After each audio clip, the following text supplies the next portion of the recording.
வணக்கம். உலகம் முழுவதும் நடைபெற்ற முக்கிய நிகழ்வுகள் சிலவற்றை முதன்மை செய்திகளாக பொது பார்க்கலாம். செய்திகளை தொடர்ந்து சிறிய இடைவேளை. தொடர்ந்து பார்க்கலாம். அண்மை செய்திகளை தொடர்ந்து இணைந்தீர்கள் சன் தொலைக்காட்சியுடன். இடைவேளைக்கு பிறகு முதன்மை செய்திகளை தொடர்ந்து பார்க்கலாம்.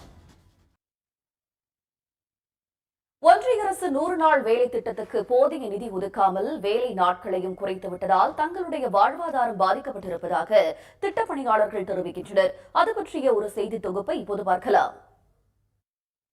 இடைவேளைக்கு பிறகு விரைவு செய்திகளை தொடர்ந்து பார்க்கலாம். வணக்கம். சன்யூஸின் ஒரு மணி செய்திகளை வழங்குவதற்காக நான் ஷமீனா. செய்திகளை விரிவாக பார்ப்பதற்கு முன்பாக முதலில் இந்த நேரத்திற்கான தலைப்புச் செய்திகள். கேரள எல்லையில் உள்ள அதிரப்பள்ளி மற்றும் சார்பா அருவிகளில் தண்ணீர் ஆர்ப்பரித்துக் கொட்டுகிறது. இது பற்றிய செய்திகளை தருவதற்காக செய்தியாளர். இடைவேளைக்கு பிறகு மற்ற செய்திகளை தொடர்ந்து பார்க்கலாம்.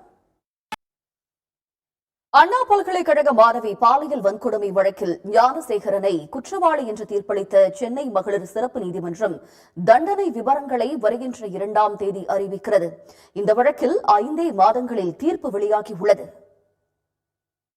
சென்னை அண்ணா பல்கலைக்கழக மாணவி பாலியல் வன்கொடுமை வழக்கில் வழங்கப்பட்ட தீர்ப்பு பெண்களுக்கு மிகப்பெரிய உத்வேகத்தை அளிக்கும் என்று பெண் வழக்கறிஞர்கள் வரவேற்பு தெரிவித்துள்ளனர். குற்றவாளி ஞானசேகரனுக்கு சாகும் வரை ஆயுள் தண்டனை வழங்க வேண்டும் என்றும் அவர்கள் வலியுறுத்தியுள்ளனர்.